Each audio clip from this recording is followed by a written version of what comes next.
Did you make a New Year's resolution? Of course you did. We all make them. We just don't all keep them for very long, and that's why for me, I chose to go with one that I think I can actually stick with. That resolution? Consume less sugar, especially during the first meal of the day. And the reason I'm confident I can see this resolution through is because of Magic Spoon cereal. Magic Spoon has amazing flavors for the cereals, but most importantly, they have cracked the code of making tasty cereal without filling you up with sugar and other junk. Check out these stats.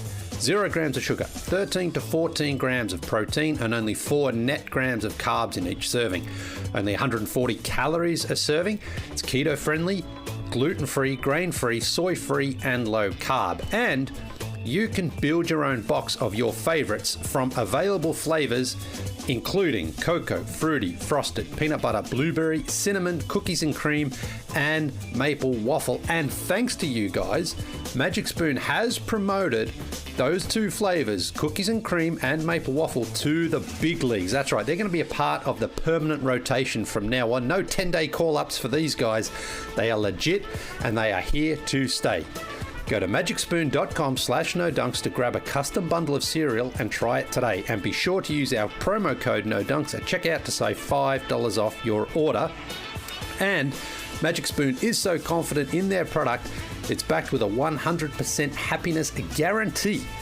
Guarantee.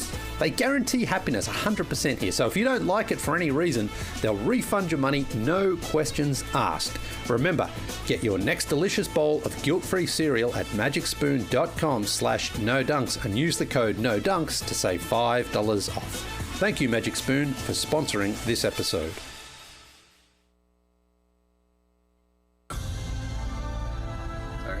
Get the dribble on, man. Get the dribble on. Who is this man? No hands. Side of 436. Yes. What in the fresh hell? What is happening? That is a very high dex. That's what a 20 in dex looks like, my guys. There he goes.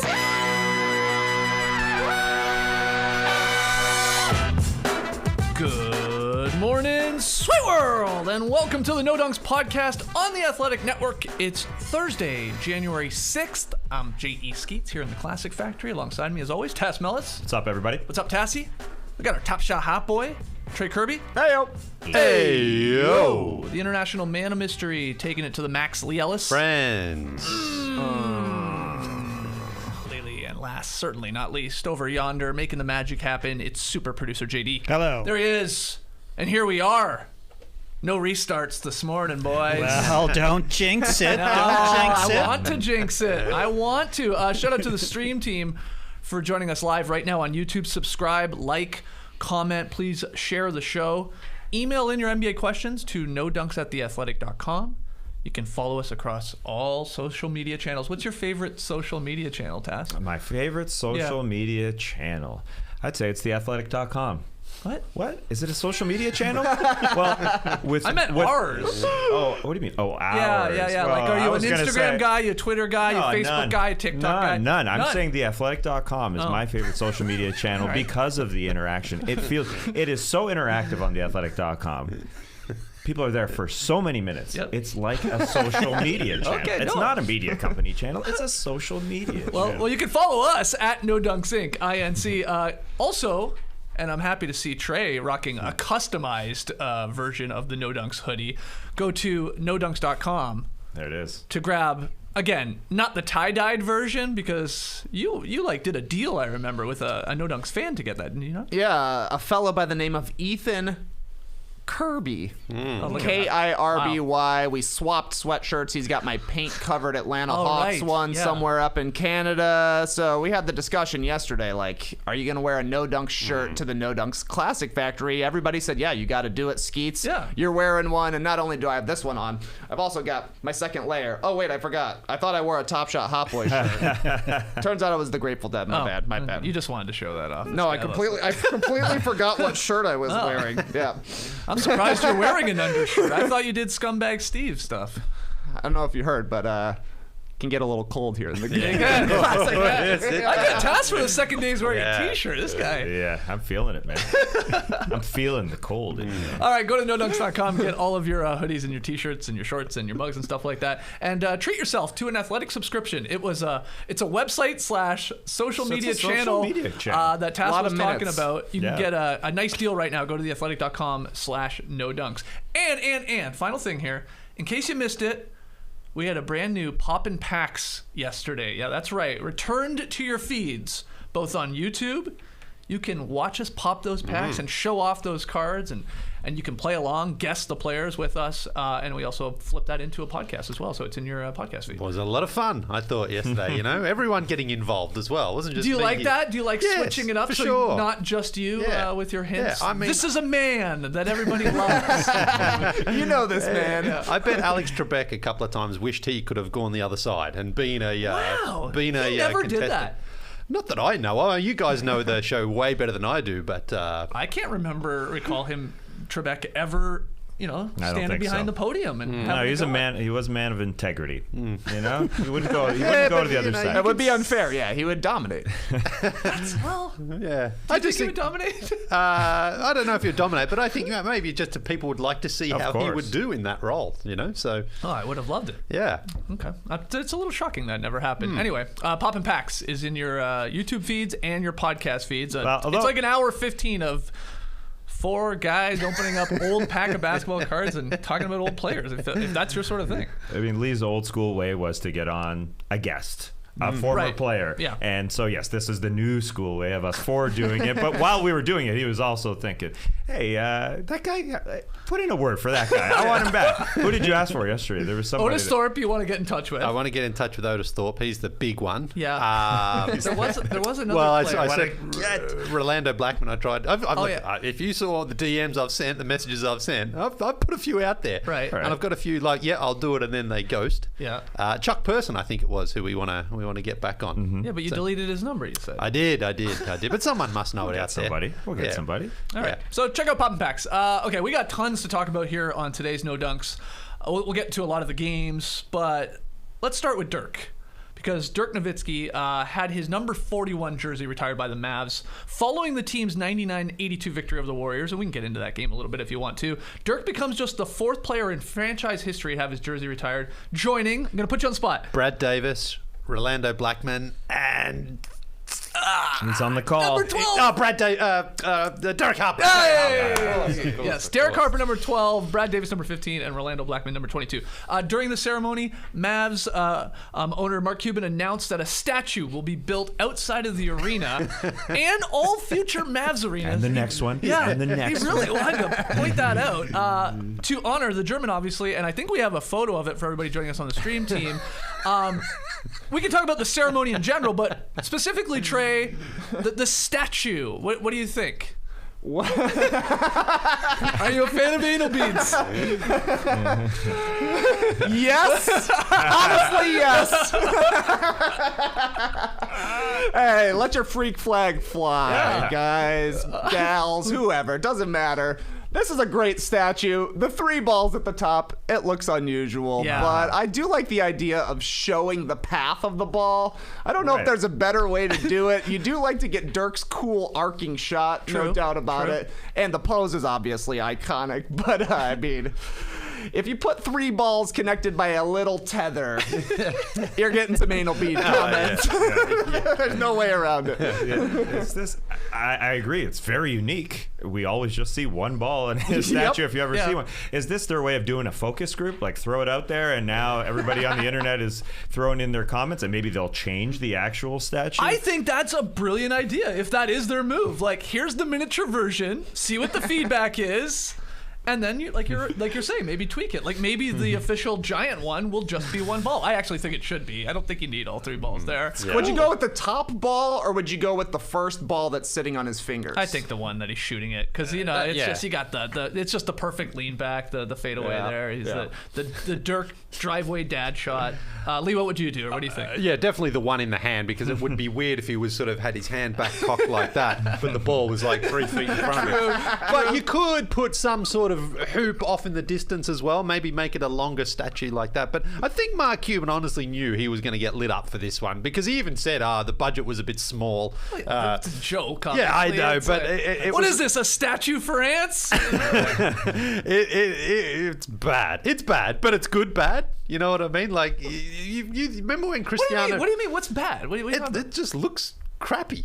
It looks crappy. I mean, I don't think it does. Yeah, I think it does. I think he actually did a really Cuban did a weird like setup of it all. Like he almost didn't explain it all that well, and then was making jokes about like obviously this will be a real statue. It'll be bigger than this. But I don't know. I don't think it was. It's like the Ronaldo one that came out that looked nothing like him, and then they had to change it and get it made better. Come on, you don't think that looks like Dirk? It's not that bad. I mean, I think you could have done a better job. That's what I think. I mean, I like the long, wavy, crazy hair that he rocked there for a lot of it, but it just looks weird. I think maybe when it's in its real form, it won't look like anal beads, because those would be large anal beads. True. You look at that second to third ball. That's not like a thread. That looks like it's purposefully like a big sort of connector. You know, when it's actual life size. I don't know. I've never seen anal beads that big, so I'm not sure. Maybe they exist. I don't know. They exist. That'd be really cool. And Cuban's like, in the tech game, yes, in the NFT world and all that. Like, why not make the ball somehow like holographic or something like that? Like, have the statue, Trey. Hear me out. No. Why? And then have like a light sort of show. I don't know. No. I will say I was surprised there wasn't a hologram, period, last night. It seemed like a great time for a hologram, considering the extravagant nature of the jersey retirement. Yeah. But as the stream team is mentioning, keep the ball in his hand. You know what he's doing. He's shooting it. You know what's gonna happen. He's not passing. Just do it like any other shot out there. So, I mean, if they were gonna add a hologram, last night was the time to do it. Replay us one of Dirk's classic moments or something like that. Bring in Rick Carlisle as a hologram because he was unable to be there. Just Ricky showing up. Well, what did you think? Did you watch the entirety of this thing? It was like, it was like 50 minutes. Yeah, it was like Nora at some point, she was in the other room and came back in and was like, what are you doing? What are you watching? And Dirk was still going on. Yeah. And she also pointed out, he's got a voice that can put you to sleep. I was like he's got that, the way he talks, like his cadence, it does, it's like a bit of a didgeridoo. A bit of a lullaby, but anyway, it was long. Did you watch the whole thing like I did? Or No, you caught it this morning? I was a clipper man in this one. Yeah, I caught the clips. Dirk is special, obviously. I know we throw around those words all the time, the superlatives. Hey, this guy's special, this guy's special. He did something that so many guys are trying to do. The one team guy who wins a championship, Bradley Beal and Damian Lillard, are trying to do it. There aren't many that have done it in the modern era. And nobody did what Dirk did, hitting a shot with his...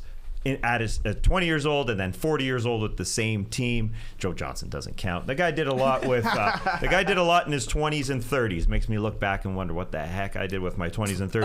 I'll tell you. Right here. Yeah. Podcast. Get a statue of Tass out the front here. But he is one of a kind. That you bring up his voice and how it puts you to sleep. I selfishly think of the moments whenever I talk to him and when we're at All-Star Weekend, before they put the guys on the pedestals and gave them some actual room to talk to reporters, we were able to get right up in their grill. Like he was eating voice recorders. I remember him. They were like within 3 inches of his face, and he didn't budge. He didn't flinch. I remember. And he would just sit there in the exact same laid back pose, and it was laid back on those folding chairs, as far back as possible, and answer our questions about, hey, what would you do if you weren't a basketball player? I'd be a painter. My family was a painting family, and I'm really tall, and I could reach the roof without needing a ladder. Really good answers like that, and it just alpine skiing. Was it alpine skiing? Yeah, that's right. If he was in the Winter Olympics, what event would you partake in? Alpine skiing. We might have to drop that as a classic clip, because I think the Winter Olympics are like a month away, so maybe that's good timing of that. I love all the dad jokes as well. That was a pure dad joke from Mark Cuban. Yeah. With the budget too small. The Jason Kidd, hey, we're giving away 10 days. Do you want to come in, Dirk? That was good. I like, and and just the respect, like Caron Butler's an assistant coach on the Miami Heat right now. They had a game last night, but he flew in, didn't need to work because he needed to be with Dirk, a guy who led in a different way. You know, he led number one by example, and number two, just by working hard and not being a showboater. You know, he's never really talked about himself, and he just got the job done over 20 years. He's just a unique guy. What did you think of the whole ceremony? Yeah, it was fun. It was well done. I thought those tend to be long, but I thought the speeches, for the most part, apart from Dirk, people got up, said their bit, and went down. But Dirk is one of the rare guys who honestly is, and someone tweeted this to us yesterday. I mean, is there anyone who's more universally just loved than Dirk Nowitzki? I mean, it's a very, very short list. It is. I responded with Clay because I think Clay is one of those guys. But Dirk sort of is, because he is that super elite superstar, and he got the fairy tale there in Dallas. He got the MVP. He finally got over the hump and won that championship. Because if they don't win it in 2011, does Dirk finish his entire career with one team? That's what I saw Ziller writing in his newsletter this morning. Like for especially young people that maybe weren't there watching Dirk before the title. Like, it was all like, this guy can't do it, doesn't have it, he'll never get there. You know, every flame out in the playoffs that would come up time and time again. And I think the answer is probably no, right? I think so too. At some point, they say go and chase a championship somewhere else. And does he get the statue? Because Mark Cuban implied, he said, we're not doing this because you won a championship. Yeah. You got to call Bullpucky. I don't think he gets it. Right. But come on, you've seen the Brad Davis statue out there. Yeah, but that's the thing with Dirk. I mean, he because he had the 2006, they were 6 minutes away from going 3 up on the Heat, and then of course 2007 when they were the number 1 seed and they get upset by the Warriors. So it was like the big European. Sure, is an MVP, but he can't do it in the playoffs. And then to do it against the Heat, and they were down 2-1 in that series, to sort of reverse what happened in 2006, and it was all Dirk, largely him. He'd got all the credit and all the flowers, and I think at the end everyone's really happy to see him achieve all those things. The one team, the MVP, and the championship, all with Dallas. Yeah. Highly recommend you at least go watch the clips from this one. I thought it was cool, too, not putting the banner, his jersey number, like all the way up to the rafters, like in the spot where it's ultimately going to end. It sort of just like hovered in the middle for all to see. Better shots, better photographs. It's good thinking, I think. Yeah, if you're doing it for the photographs, it definitely worked out. But just iron these things. That's the thing. True. Like, it's wrinkly every single time. If you go for the raise it from the floor, the other way to do it is like the Zach Randolph, where you drop it, the cloth off the thing that's already on the wall. Neither is really a perfect choice. I did like the way some of the shots looked like when they showed the trophy, and then you can see the banner in the background. That looked awesome. And speaking of dad jokes, the best one for me was when Dirk said, "My father-in-law is here today. What I appreciate most about you is your daughter." That was so good. So good. Go check the clips. Anything else about the ceremony? Well, Dirk's? It's always fun just watching the kids, because how much do they really understand of what's happening and what that night means? And I'm always amazed that they can sit there that long. I mean, you guys have kids. Yeah. Like, to keep them in a chair. I liked when you heard him at the end. He's like, "Morris, look what you did. You got it to go up." I don't know which one it was, but one of them just yawning away there as Dad's giving his speech, and you can just see they're just like, what's going on? Why are we doing this, Dad? But so it was great. Well done, Mavericks. I was thankful of the NBA, I guess the Mavericks, for starting this Dallas game earlier than they normally would, because I remember like a day or two before going like, oh wait, they're gonna do it after the game, and I'm immediately like, oh my god, that means it's not gonna be till super late. I wanted to watch it live, but they bumped it up. I mean, that was a pretty early start there in Dallas. For sure. Yeah. And I do like the fact, it's early, good for the kids as well, Dirk's kids. Sure. And I do like the fact that the banner is on the floor level for the kids, because they are, while Dirk was raising it, or while they're raising it right in front of Dirk and his family, you can see Dirk telling his kids what was going on. It's right there in front of them. So it's better for the children to see that. And I don't know what happened. You talked about the banner not being ironed. Mark Cuban's shirt also not ironed. That man, what's could up? care less to dress for the occasion. Hey! Okay. That's last. It's done. I'm gonna freaking floor display, I think. Sorry for those listening. The poster fell again. Yeah, I thought that would last an is hour. not working. Anyways. Yes. Yeah, but Mark Cuban seemed to have jeans, sneakers, and that T-shirt on last night, and that was it for it. Yeah, no. didn't put on a suit. I thought, unusual. But then again... But he never does. Well, he does on Shark Tank, but he doesn't wear a tie.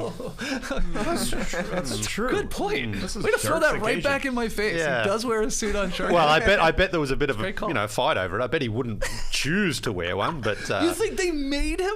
I think so. ABC, they're like, put on a suit. Yeah, because it's like you have to look rich on the show, I guess. Exactly, yeah. Wow. But he would stand out. We got to find out from Cuban. Did they make you wear a suit on Shark Tank? That's interesting. I think you're probably right. I think so. Dirk looked good in his suit, though. He looked great. He looked fantastic. He looked good. Yeah, he looked sharp. He could still play. Yeah. For sure. As for the game, Luka led the Mavs, 26 points, 7 boards, 8 assists. Dorian Finney-Smith, good Gord almighty. 17 points, 4 threes, very nice. And then Jalen Brunson scored 15. He has now scored in double figures in 19 consecutive games, I read. So good win, quality win here from the Mavericks on Dirk's night.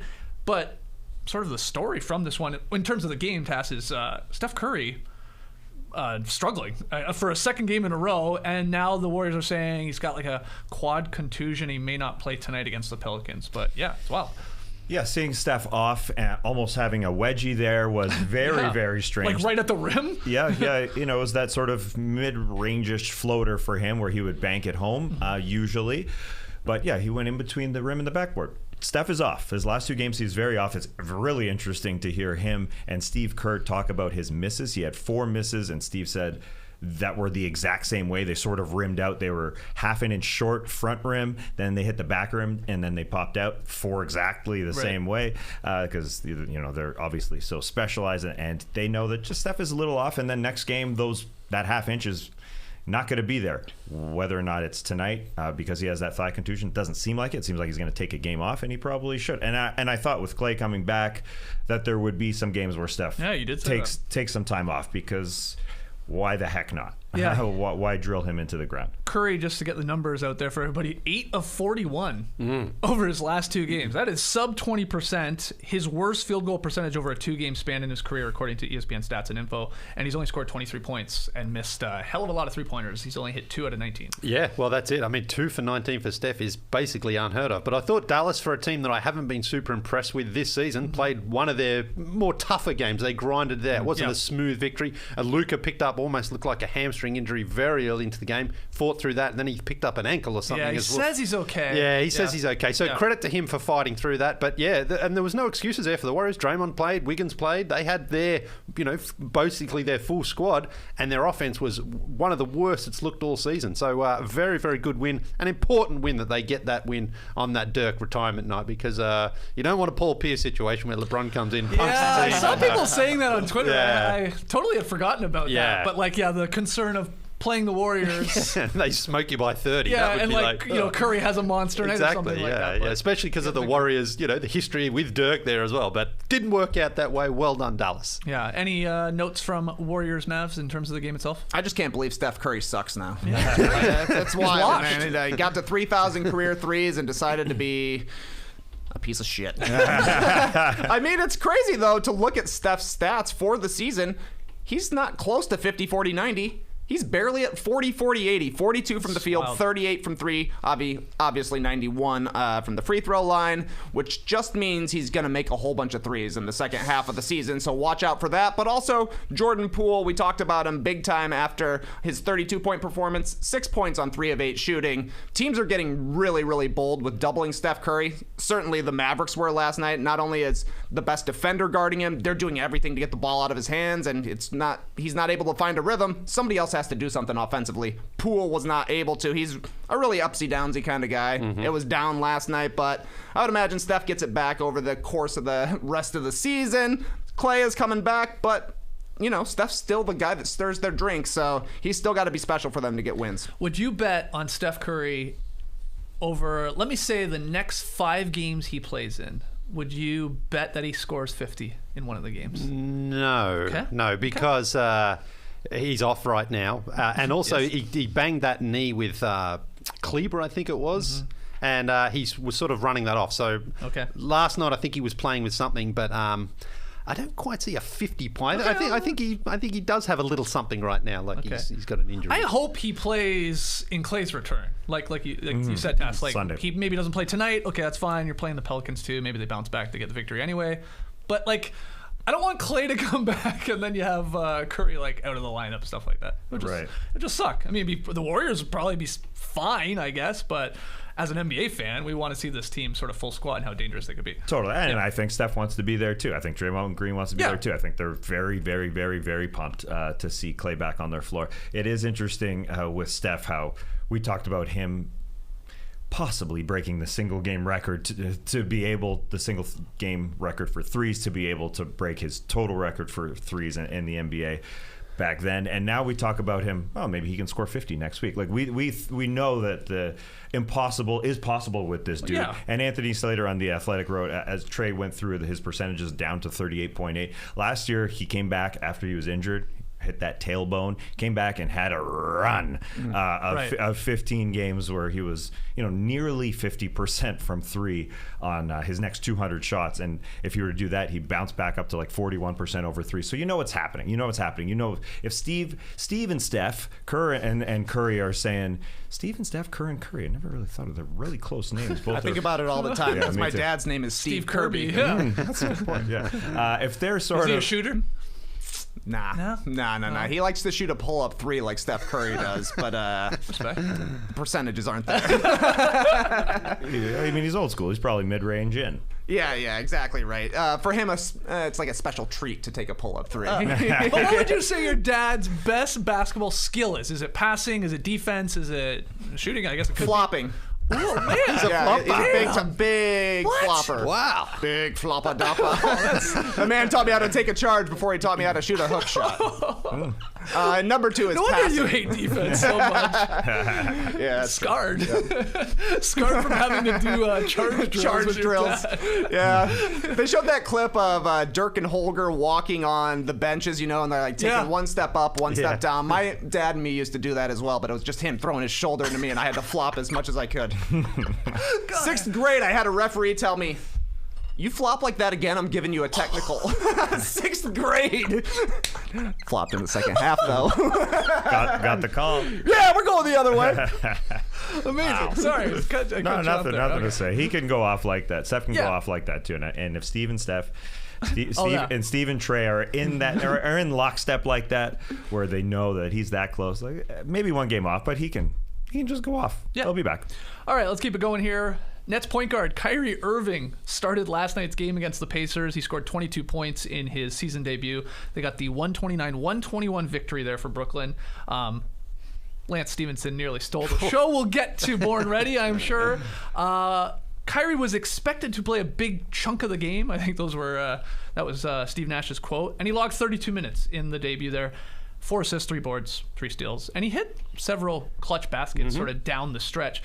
So let's start with you, Lee. How would you grade Kyrie's debut? What sort of system do you want? Like a letter out of 10, out of 5? Give us the rubric. The full rubric. From now on, anytime I ask for a grade on something in our show, you can assume it's a letter grade unless I say otherwise. Okay. I'll give you a B+. I think statistically he finished much stronger than he started. He was a little bit rusty. They ran the very first play of the game for him. Steve Nash. Oh my God. Sorry. Not Kirby. Sorry. Not Kerr or Kirby or Curry.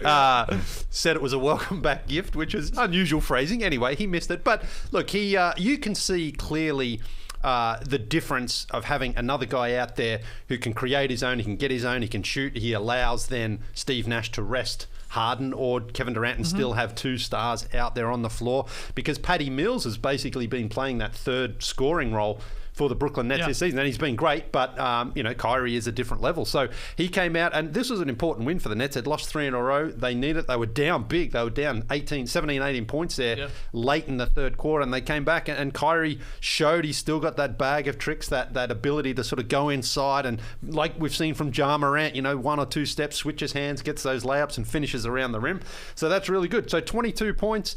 Pretty good shooting, 9 for 17 in the end. As I say, started off a little bit slowly, but he found a couple there. Struggled by his standards at the free throw line. But overall, I think if you're the Brooklyn Nets, you can now say, okay, this is what we kind of envision when we have Harden, Durant, and Kyrie Irving together is 3 legit all NBA type guys who can go out there and cause so much trouble for the opposing team. Now, it's the Indiana Pacers, so probably not a bad team to go up against. They weren't very good, and certainly in the backcourt they are diminished right now. So Kyrie got a chance to sort of get back into it. He played 32 minutes, and to be honest, it didn't look like he hadn't played in, he said, 8 months. Yeah. He's obviously been working on his conditioning. So good for him, good for the Nets. Now I just wonder what he's going to do going forward. 4 of the next 6 games are at home. So for Steve Nash, it's like, great, that was great. Now we have to wait for him to come back and play again because he can't play home games there in Brooklyn. But on the surface, 1 game in, pretty good news and pretty good, the way it looked for Brooklyn, a whole lot better than their last 3 games where they have really seemed to struggle. Kevin Durant, by the way, had probably the quietest 39 points of his life. I thought the exact same thing. I watched the majority of this game, and when they said he had 39, I was like, what? Yeah. I've been watching every single play of this game. How does he have 39? Incredible stuff in 41 minutes. But I think he just felt, and obviously James Harden's an incredible talent as well, but I think Kevin Durant just felt that he didn't have so much on his shoulders there last night, even though he just cruised his way to that 39. The Nets, when they have all 3 of these guys, in the 15 games they play together, 12-3, and they have an unbelievable, point differential. They've played 15 games together. Yeah, in a year. 350 crazy, minutes basically is what they've played. Okay, Professor Ellis gives it a B+. What about you, Professor Kirby? What are we grading it on? I'll give it a B+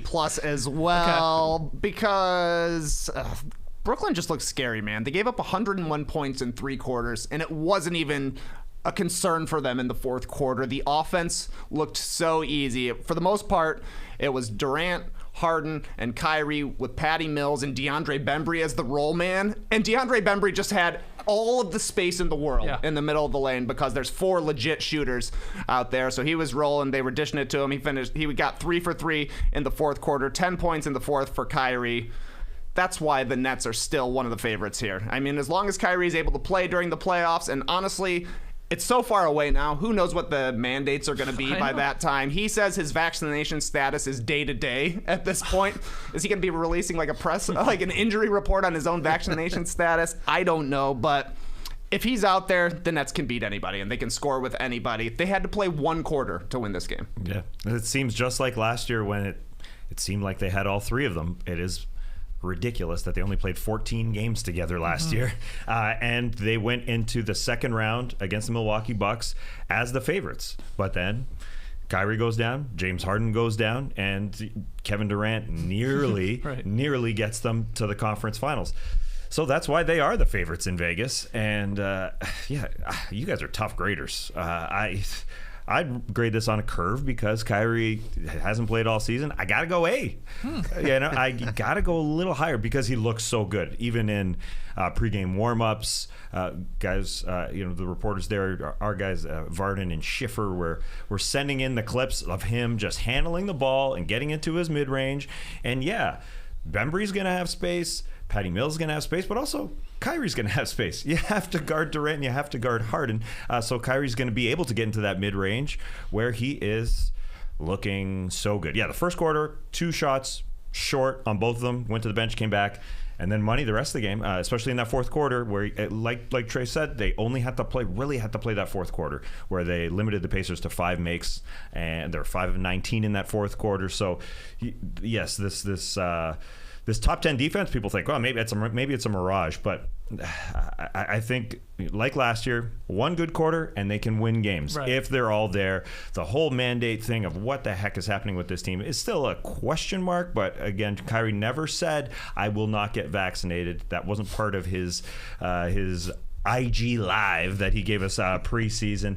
There was a different reason for why he sat out. So, they should be the favorites because we've never seen this team full strength in the playoffs, and I can't believe it's only been 15 games. They'd only played, was it 14 games going into the playoffs last year? Or I guess that's probably counting playoffs. Maybe it is. Yeah, I think it was 8 going into the playoffs last year, and they could have beat the Bucks very, very easily in round 2. I thought you saw his impact in Kyrie's first game in transition too. Oh yeah, like that was like the vintage Kyrie. Like, oh crap! Like he's going the other way. He's gonna dribble around 3 guys, and then like you said, that sort of like craftiness at the rim where it feels like he switches hands all the time, but can somehow finish because he had one there. Like he struggled early in the game.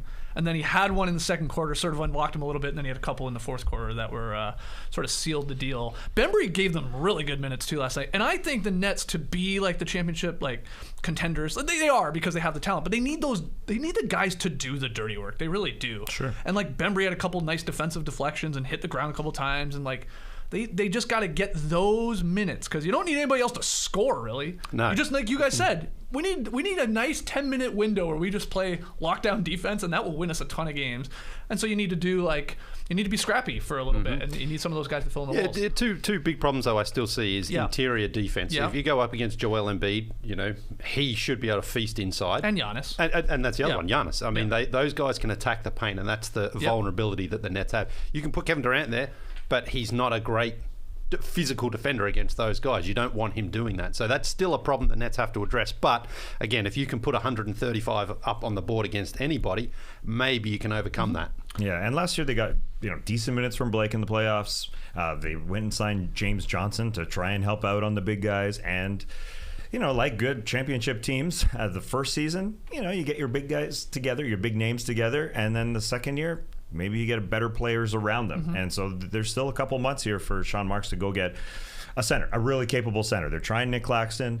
Obviously, DeAndre Jordan did not work, even though he was good friends and probably still is good friends with Kevin Durant and Kyrie Irving. And Blake is not part of the rotation. But yeah, Bembry, Brown, and those guys, James Johnson, LaMarcus Aldridge, who came back from protocols, also look good. Yeah, if they can't get anybody, Aldridge is probably the guy who sucks up a lot of those fourth quarter minutes. Yeah. I don't know. The funny thing with Aldridge is he's like can still score. Like that shot is automatic still, but he looks slow on the defensive end. Yeah, exactly. He's never been all that fleet-footed. That guy's a giant dude. That guy's he is. an underrated big in this league. I don't think people realize. We've said it before. Like if you're around him, you're like, oh my god, that guy is huge. But he gives it back a little bit on the defensive end. That's right. But if they can only get him out there for maybe 10 minutes, sort of, like in total, then maybe it doesn't cost them too much. But we'll see if they do address that coming up here before the trade deadline. Let's talk born ready though. Lance Stephenson. What a show there in the first quarter. His first game back in Indiana. He's played a couple games with the Pacers here already on this 10-day hardship exception. But his first game in Indiana since 17-18, and he comes off the bench and scores 20 points. In the first quarter, he finished with 30, a high for his Indiana career. He scored 33 for another team, but this was amazing, and the place was actually going crazy, and it was fun. I had just talked about it the day before, like, God, I hate watching the Pacers play right now. It was the Knicks-Pacers game. I'm like, oh, ugh. But, man, it's a lot more fun when Lance Stephenson's strumming the guitar and is unconscious. He couldn't miss a shot. Yeah, I thought he was done after he got to 14. Then he hit a 3 to make it 17, I think, and then a 3 right at the end of the quarter.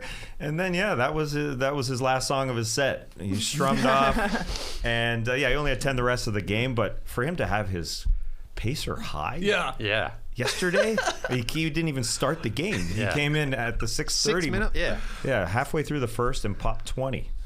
That was perfect. It was the perfect opener. The Lance Make You Dance as the opener, and then the Nets were obviously the main attraction to close the game. Yeah. Did he strum the guitar on his first make? I didn't see that. On the first one? I don't know if it was the first one or not. There was one that he just did one strum. Like he, just I think it was maybe the one at the end of the quarter. I can't remember which one it was. He shimmied hard at the end of but quarter. he did a shimmy, and then he did like the tiniest little strum, like one strum. That was it. Just tuning the guitar, I guess. He said as soon as he puts on that Pacers jersey, it gives him back his powers.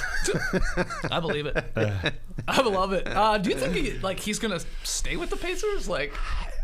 I mean, they could use him. It's like you can't have a guy just pick him up off a 10-day and drop 30 off the bench. I mean, that's just how desperate they are for somebody else. I mean, so maybe he stays. He's been there twice. He's a third time. Like Will Perdue going back to the Bulls. Wow, I wasn't ready for a Will Perdue reference. Yeah, I think keep him. That was the best moment of the Pacers season. Like it was the most exciting that they've been, and like you're saying, the Garden was going crazy. Nobody calls it the Garden. No, Fieldhouse. Yeah. Oh, it's called like confused. It's called like Gainbridge Fieldhouse. Is that right? Fieldhouse. Yeah. There's something in there. There's a lot of opportunity in Indiana right now. Even Dwayne Washington Jr. is playing all right. Yeah. Kiefer Sykes is playing all right. There's shots to go around. Somebody's got to take him. Lance is happy to. All right, we're gonna take our first break. When we come back, we'll play a little What You Got, because we got to talk about Lowry's ejection. some of the crazy finishes last night, DeMarcus Cousins getting waived by the Bucks. So lots more still to come. Don't go anywhere.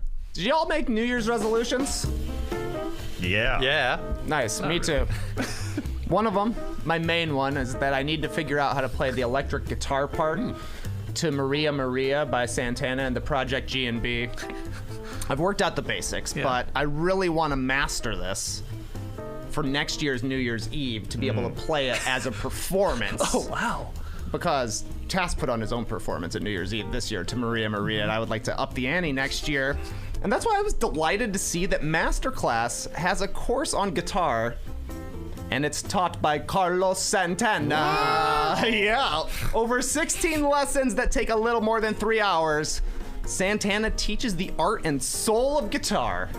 I'm not sure if Maria Maria is included specifically, but I wouldn't be surprised, because with Masterclass, that thing you've always wanted to do is closer than you think. You can learn from the world's best minds anytime, anywhere, and at any pace. Right now, you can get unlimited access to every Masterclass and 15% off an annual membership by going to masterclass.com/nodunks. That's masterclass.com/nodunks for 15% off an annual membership. Guess what, though? What? Terms apply. I like these live ad reads here in the classroom. You got to sell. Forget the people watching or listening. You got to sell us. I had to sell you on New Year's resolutions first before I could even get you to Masterclass. Well, I lied. I definitely didn't make one, but I felt like you wanted us to say yes. Yes, and. Gotta do it. That's a Masterclass in improv from Tass Mellis. Yeah. Terms apply. You guys know I'm a Peloton boy. Oh, yeah. Yeah. So this is an easy ad read for me. In December, I was looking for a plan in Peloton for something to do. It's a goal. I saw my girl Jess Sims, who's an instructor on Peloton. She was doing the hashtag 3 for 31, 3 miles per day for 31 days. I thought, I don't know if I'm going to do this, but I'll give it a shot. December 1st, I ran 3 miles. That's when I decided, no way am I running 31 days, 3 miles each day. Way too much. But there's a substitute. You can take classes. You can do movement. You can do a lot of strength stuff. I love the strength classes. So I did 19, 20 straight days. It was fun. It was a blast because they've always got these new classes. They're always changing them. Those days when I really didn't want to work out, I found a fun run. I ran to Usher for 30 minutes, got that over with. You know, there's always new artists that they're producing. It's a blast. At the end of the year, I did a boxing class.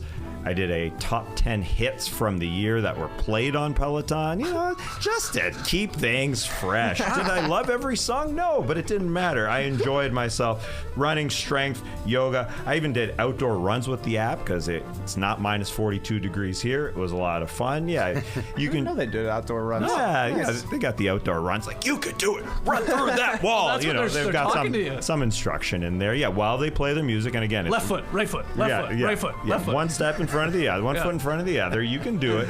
But yes, you don't need the equipment with Peloton. You just need the app. And actually, they've got a deal for the app for a limited time. Try the Peloton app for 2 free months, then $12.99 per month after that. New members only. Visit onepeloton.com/app to learn more. That's 2 months free at onepeloton.com. Offer expires January 31st. I didn't know that. And also, terms apply. Back with No Dunks. Any news? Terms apply. If you're just joining us live right now on YouTube here and you're part of the stream team, take a second, like the video, subscribe. Really helps us out. Let's get to a little What You Got. What you got? What you got? First one.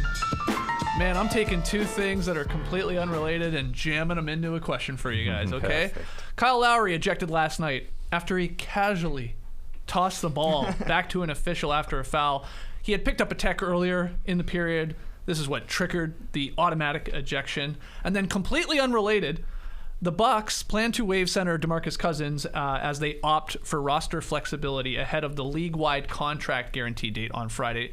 And this news broke immediately after Cousins went for like 15 and 10 in 20 minutes in a loss to the Raptors last night for Milwaukee. So, the What You Got question for you guys, for everybody joining us in the stream team, for all the listeners of the podcast. What was more shocking, Lowry's ejection or the Bucks waiving DeMarcus Cousins? What you got? The Bucks waiving Cousins is pretty weird. He's played well offensively. He's hitting the glass, which is something they certainly need, but he doesn't move very well defensively. And if the Bucks are trying to keep some salary cap space open for the rest of the season with his guarantee date coming open, that makes a little bit of sense. Not to mention, DeMarcus Cousins can be a prickly presence around a team, so I wouldn't be completely surprised if he wore out his welcome and the team is just like, we can find another backup big guy somewhere out there. That being said, they will need to find another backup big guy, especially if Brook Lopez isn't back soon. Right. So for me, the more shocking thing was Kyle Lowry's ejection, because why did he get ejected?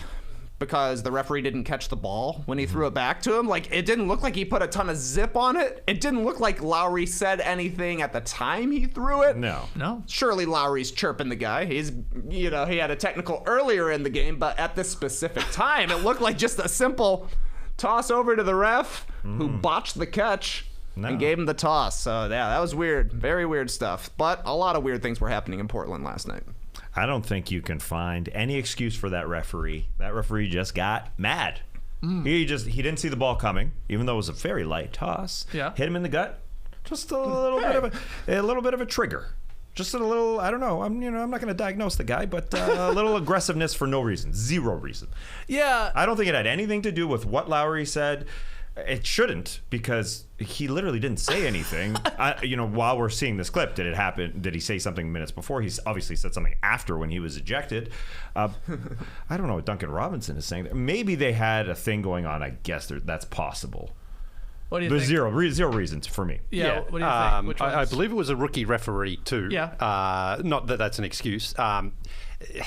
Look, sometimes players, when they're frustrated, they do zip the ball to the referee, okay? Sometimes. In this case, I don't think Lowry did it like we've seen in the past because it wasn't even the guy who called the foul.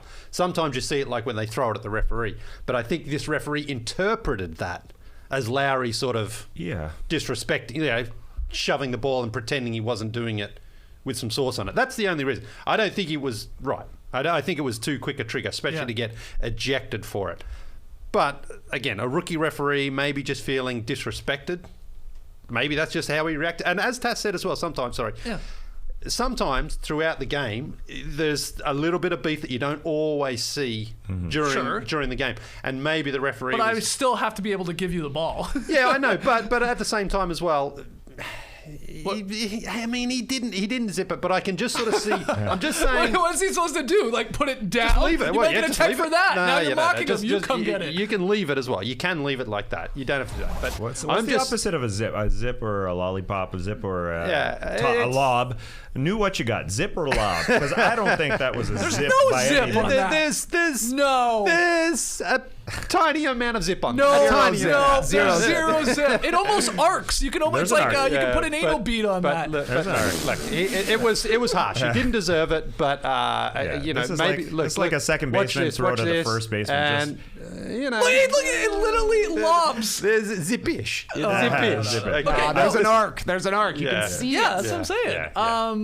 Last year, I think it was. Last season, I remember us debating whether J.J. Redick deserved to be ejected for something similar, I guess. Now, do you remember, Redick, he did a real, spinner. He, put some crazy spin on the ball, threw it a little low, and the official didn't like that. Yeah. And that was his second technical, and he got ejected, if I remember correctly. They had some planted beef from earlier in the game. Yes, that's exactly two possessions. That's right. Straight two possessions going back and forth.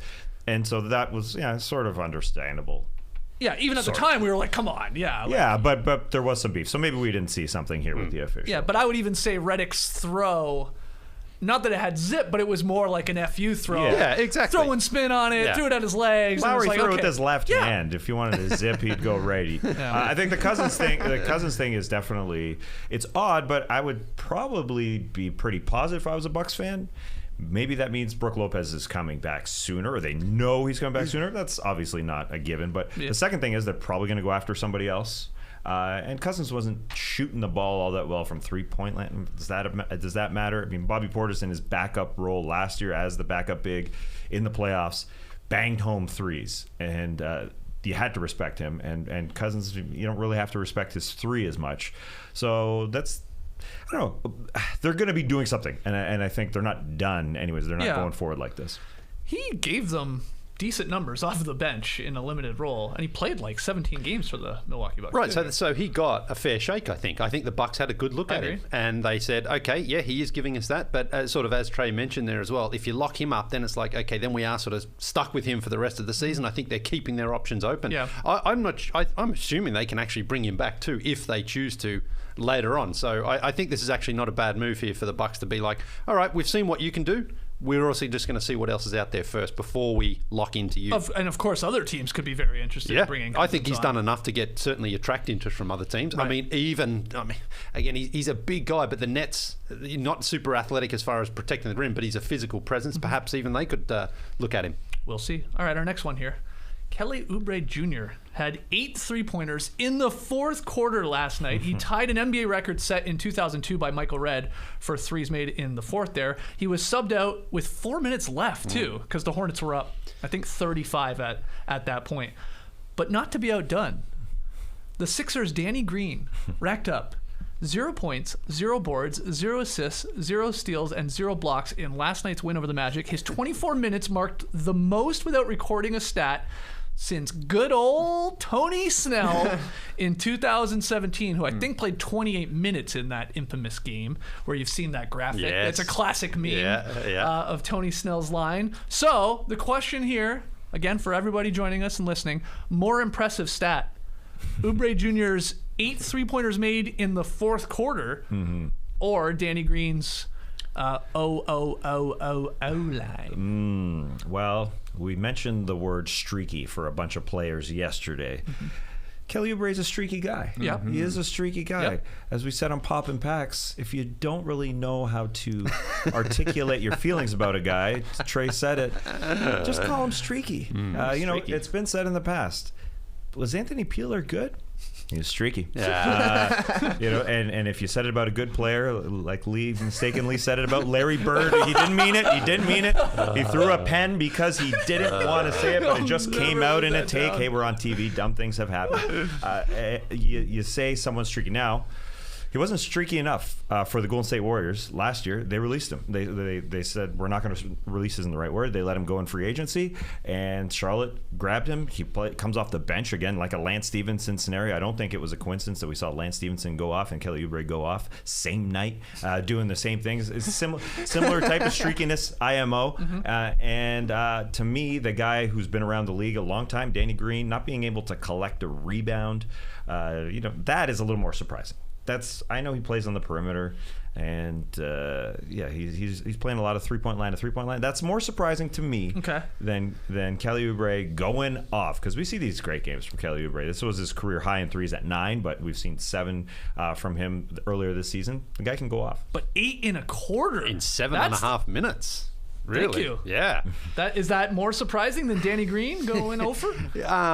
It should be. It certainly should be. Because, I do think it is. Because I think for a veteran like Green, God, I haven't even troubled the scorer at all today. I've just got to go out and grab a rebound. I've just got to give the ball to Seth Curry. I've got to just dump it into Joel. But you've got to do something just so you don't have this infamy. But for Kelly to do it with Eric Collins there on the call, why wouldn't James Borrego just say, go for 10, man? Why not? I am 100% with you. It's called respect. It's the unwritten rule. Because at this point, again, it's a blowout, and it's like, 4.5 minutes is still, in the NBA, if you're down by 25, you can still justify that as like, well, it's not over until basically the last 2 minutes. You know what I mean? Yeah, I guess. And again, with Eric Collins on the call, imagine Oubre hit the 10 for the quarter. That would be great. It would have been a great moment. Yeah, Clay has the all-time record for three-pointers made in a quarter. Yes. Now it was the third quarter of that 2015 game. But Michael Redd, I said, has the record for the fourth quarter with 8 three-pointers made, and that's what Kelly tied last night. Yeah. So, who cares about a 10-3? I'll let you know. No, but yeah. record for each quarter now? Well, yes.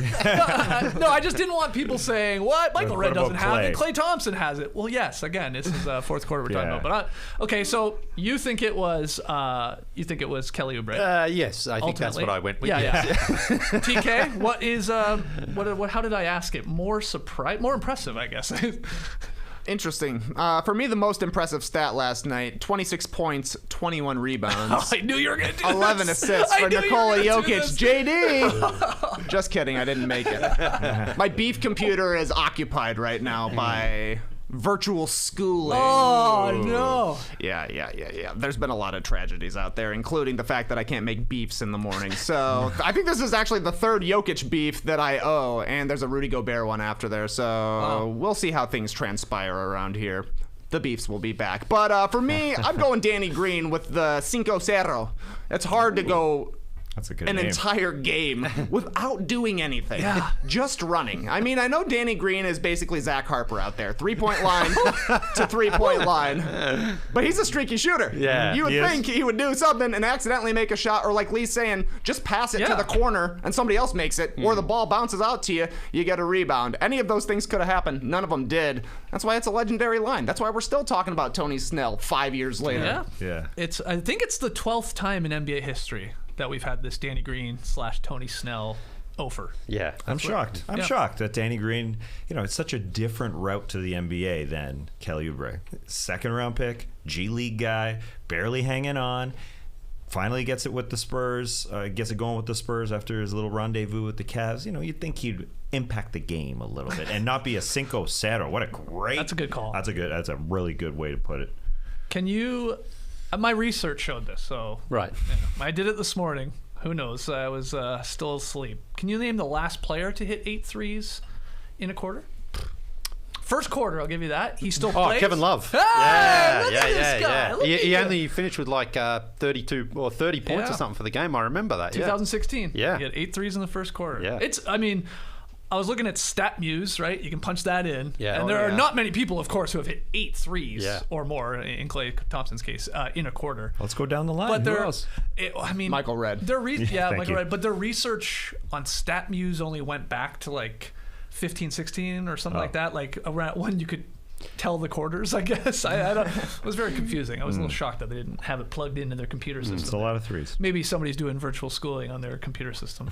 Maybe so. Here's a good question from Emil Nielsen. Sure. Do you think a regular guy could check into an NBA game and get a rebound? I think so, because it can just clank off and just fall into your hands. I mean, that's the thing with a rebound. Everybody's always saying, could you score in an NBA game? If there's ever a chance where a random person gets put out there, just try and grab a rebound, right? Like and then cherry pick on the other side. Yeah. Because nobody's playing defense. Leave that guy. Yeah, nobody's playing defense on a guy going to get a rebound. I mean, not everyone's boxed out every possession. Yeah. Your best bet is to just hang around the free throw line area. Because you get a long one, be ready to go left or right, and hopefully. And you could technically even just get that tip. If you're the first, just tip it out. If you're the first person, it's gonna be tough for you to get a tip against 7-footers. You never know. You just jump and it's like tap it. And it's like that's a rebound. Count that as a rebound. Final one here. I want to know Wednesday's wilder ending: the Spurs-Celtics game, which San Antonio ultimately won by 2, or the Rockets-Wizards game, where Kevin Porter Jr.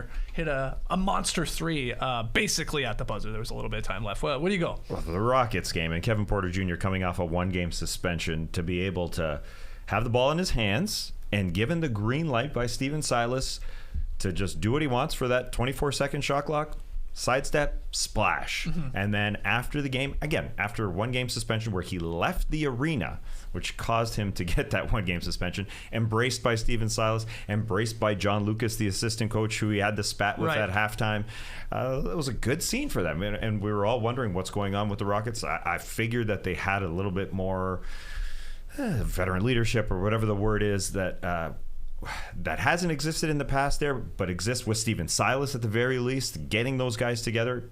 And I think it proved that they do have something, a little bit more put together than people thought 2 days ago. So that was more surprising than the Spurs game for me. Oh, that last 2.5 minutes of Boston and San Antonio. It was crazy. It was ugly. Yeah. Ugly. Bad shots. I guess good defense, actually, from both teams.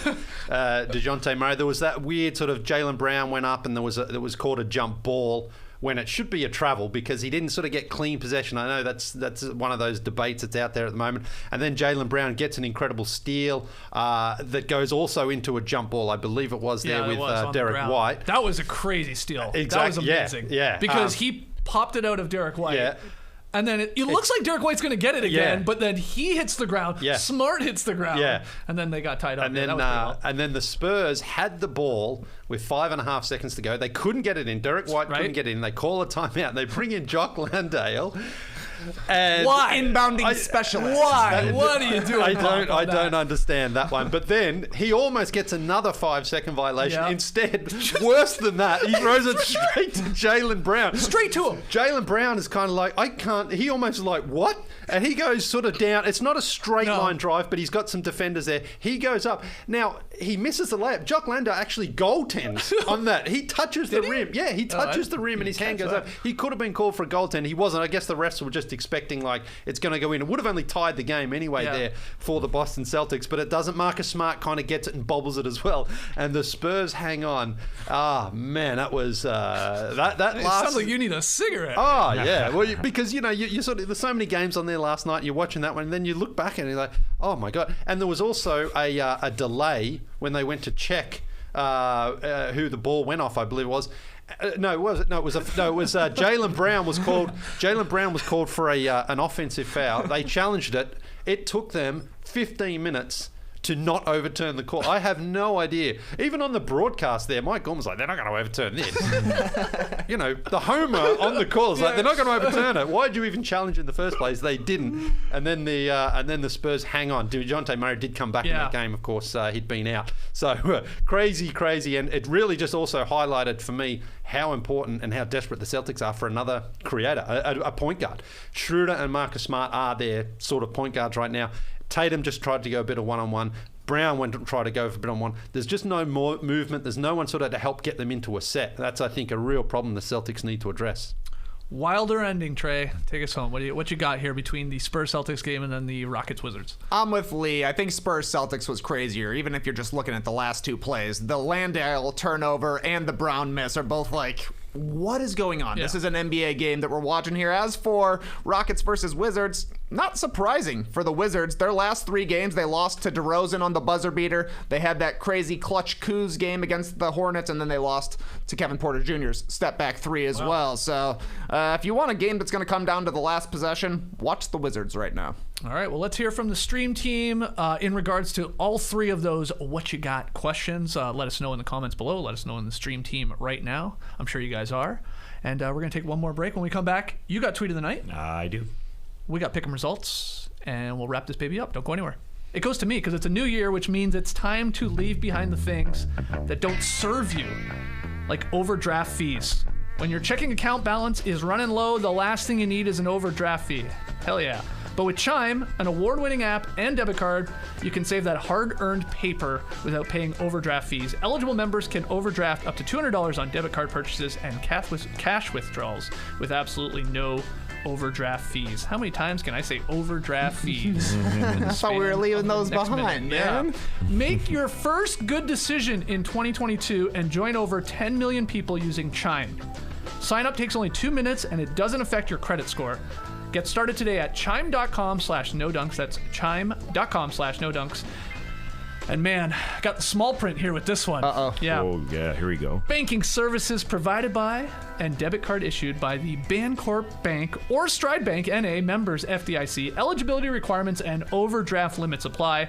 Overdraft only applies to debit card purchases and cash withdrawals. Limits start at $20 and may be increased up to $200 by Chime. See chime.com/nodunks.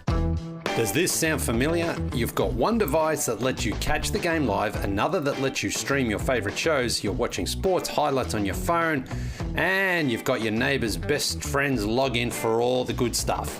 Well, I want to tell you about a simple way to get all that entertainment you love without the hassle, and a great way to finally get your TV together. It's called DirecTV Stream, and it brings your live TV and on-demand favorites together like never before, so you can watch your favorite sports, movies, and shows all in one place. That means no more juggling remotes and no need to buy another device ever again. And the best part? There's no annual contract, so get rid of the clutter and the confusion and get your TV together with DirecTV Stream. You can learn more at directtv.com. That's directtv.com.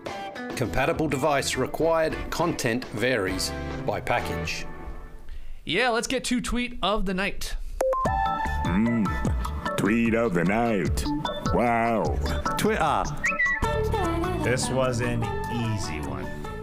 If you show up at a basketball game as a fan and you're wearing no dunks gear and you get on the Jumbotron, you're getting tweeted tonight. Somebody filmed Yusuf Theeb in his no dunks gear, in his sweater, rocking out, baby. Yeah. Yes. Yeah, pop it out. Nice. At the Celtics game, looking great.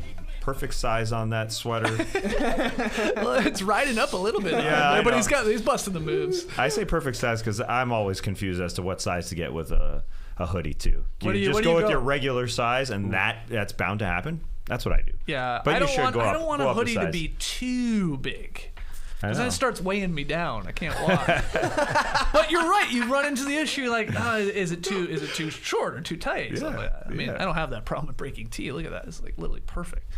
I didn't see Yusuf Theeb really with an issue. It was also a low-angled camera. Yeah, no. And he's dancing. He's doing. Was that a? You can tuck your shirt. I love that he's popping it though. Yeah. Oh yeah. He got on the Jumbotron. Nice purple right there. That looks good in that crowd. It Yeah, does. especially when you're in a sea of green, I guess. And the Beantown boys. It pains me to say this, but it wasn't. There wasn't just one fan of no dunks at the Celtics game because. Why does it pain you? It pains me because this gentleman Yeah. is a little desperate for attention because he and listen, we love the guy, but he tweeted this gentleman Mr. Cheeves. Oh, okay. His name is Mr. Cheeves. I say he's desperate for attention because he tweeted a few different people. He tweeted Lee saying the free throw line is the loneliest place in the game or whatever he said because he got on the court and he got to shoot a free throw. He tweeted me when he hit a mid-range jumper, and he tweeted me, write the story when the ball is in the air, Tass Mellis. So, he wanted to get on, and now we're showing him. Oh, it's a nice. That's beautiful. That's nice. Yeah. I mean, Good form, Cheev. Yeah. good form. Would you critique it at all? Oh, I think it was great. He lined the ball up. He had the mechanics there. He bent the knees. It went straight in. I could have used a little more arc, but I couldn't also tell from the angle. Yeah. Deceiving. I mean, if you want to get really picky, sure. But when it goes in like that, I mean, it didn't bounce and catch the rim. It went in clean. So. Also, next time when you splash a free throw like that, and you're wearing a hat like that, please tip it. You know, please take it off, doff it, if you will. Do you have a credential? What's that? Yeah, that must be on the floor that way, right? Yeah. Good for Cheev. Yeah, or some sort of celebration. What? He's got to do that. It's just a free throw. Take the cap but off. it's pressure. It's still pressure there. You only get one usually in that nice situation. See, Knocked that's it what in. I want to know. He also hit a mid-ranger, and he said, write the story when the ball is in the air. How many shots did he get?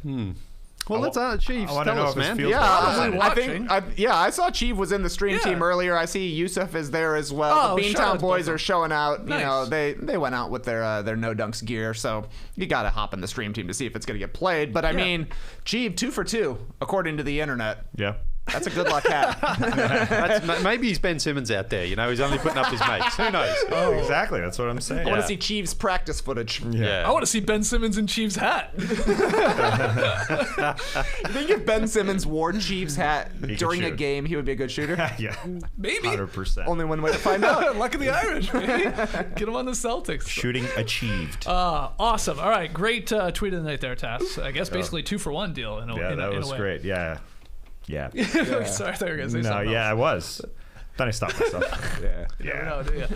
Pick of results from last night brought to you by BetMGM. It was the Hawks in Sacramento to play the Kings. Sacramento was favored by 1.5. No Trey Young in this one, but in the end, it didn't matter because of your favorite player in the NBA, Kevin Huerta. So the Hawks got it done. In the end, nice victory for Tass. You go to 2-1. Trey gets his first W of January. You're 1-2, and Lee and I, we had Sacramento, and Fox was trying his damn best. I thought we were going to do it again. I thought we were going 3-0, but we're 2-1. But like for the Kings, I mean, Trey Young was a late scratch in this game. This team doesn't have a great defense. The Kings, well, sure, 3-4 nights, okay. Yeah. But you're not going to get a better chance to get, a win against a team that is also struggling. But anyway, it's the Kings, so, Lesson learned. Yeah. The Hawks did it by committee, as Kevin Herter said after the game. Yeah. And they loved it. Okay, so we got 3 guys that are 2-1, and Trey's right there at 1-2. What's tonight's game? Tonight's game is 2 teams that nobody can really get a feel on. The Boston Celtics visiting the New York Knicks. 2 Eastern Conference teams. Most people thought would be a little higher in the standings. I'd say a lot of people did. Yep. And they're going up against each other. Who the heck knows what's going to happen? That's why Lee and I are taking the Celtics, who are on a back-to-back, as we talked about, against the San Antonio Spurs, a hectic one, while Trey Skeets are taking the Knicks after a good performance against the Indiana Pacers on Tuesday night. We're a little crazy, Lee and I, but why do you think they're going to come back, Lee, and win? Honestly, yeah. This one's tough. Yeah, 1.5 there. So the Celtics are favourite going in. This is the Bing Bong game, isn't it? Nice. First night of first game of the season for these 2 teams, anyway. So will we see another double overtime game? It was a great game here. Knicks, just as I've said a lot, struggle at home. So. Yeah, I took the Celtics because it's time for them to get back to 500 because I think they're a 500 squad. That's why I took them. I like the Knicks, obviously, with the pick, but I'm a little worried after seeing that graphic, and you see the Celtics mascot wearing a Cheeves-like hat. I know. Yeah, did you? Yeah, I saw you too. You're like, oh. I'm now thinking I should have went Celtics. Just because it was such a big Beantown boys night last night. But I mean, Beantown versus Bing Bong, it's a tough call. What do you guys think maybe for the pick 'em payoff this month, you have to squeeze yourself through a toilet seat cover? Whoever loses. I mean, I'm game. I think you'd be the only one who could do it. Yeah, that was insane halftime show in Portland. Yeah. Contortionists are weird. Yes. But I've only ever seen a sexy contortionist, like very tight clothing. Yeah. Like mystical music. Shaved head. This was like a comedy. This was like Amir Blumenfeld deciding to be a contortionist. He was like ripping his clothes off. At one point he went through a headband. I can't believe I watched 5 minutes of a guy putting himself through a toilet seat cover and a tennis racket. Yeah, it's up on the official NBA YouTube page if you want to watch the Blazers halftime act last night. But I thought of that infamous video in our office, whatever those guys were called, in Area 21 with Kevin Garnett. I mean, the broken bones guys. I don't know. They could like bend over backwards. Yeah. Okay. Garnett loving it. Through a toilet seat. Whoa. Oh. I mean, is it hard to get through a toilet seat? Like, do you just? I mean, I don't know. It's like I'm looking at you, going like, I don't know. It's all shoulders. Yeah, it's all shoulders. Yeah, I mean, I don't feel honestly like I'm that broad from pit to side of neck. I think I could go over the top here. JD, you mind if we pop a cover off real quick? Let's do it. All right, it's in the running. I owe 3 pick and payoffs still. I think we're basically locked one in for next week. I won't say what it is, and then we'll get to a couple more. You owe 1, so maybe we'll do the toilet seat cover. Sure. I thought Trey was going to ask for like a virtual one, like pop it up on the computer. Trey just tried to. We gotta get that. I don't think JD's there quite yet. Not yet. Not yet. All right, guys, email in your NBA questions to nodunks@theathletic.com. Follow us on Twitter, Instagram, Facebook, TikTok @NoDunksInc. Grab yourself an Athletic subscription. Please do. Is it still the Athletic subscription? Go to theathletic.com/nodunks. Get yourself one of those. If you're a Top Shot hot boy or girl, join TK and I later today. That's still the plan, right? We're going to pop some packs. What time? What time you want to do it? I mean, 2 or 3. What works better for you? 3. Okay, 3 p.m. Eastern on our YouTube page. We'll pop some packs, give away some moments if you're into the Top Shot. So join us then. And tomorrow, drop podcast because it's the end of the week. We're going to pick our all-star teams. All right, first pass. Do you want to lead us? Sure. Okay, you lead us. We'll all have our teams too, and then we can like see where we agree or disagree and get into some debates. Sounds good? Yeah, both conferences. No, that's fine. I can do it if you want. I do it. You want to just share it around? Oh, you mean do you do one conference? Yeah, exactly. Yeah. Okay. Who wants to do what conference you want? East. I'll take the East. Good pick. That's the east side of the table. West side of the table. Oh, I don't mind that. You guys have to come up East with versus yours. West. Okay, you guys are in charge of the West. We're in charge of the East. But All right. we'll debate all of our picks on tomorrow's Drop Podcast live at 10 a.m. Eastern here on YouTube. Until then, Clipper Bros. You heard it here first. Have a great time. Turn up. Love you guys. Awesome. Thanks for joining us, and remember, head to theathletic.com, a great social media site. It's too popular to be a media site. Theathletic.com/no dunks to get your subscription. Embrace the day, people.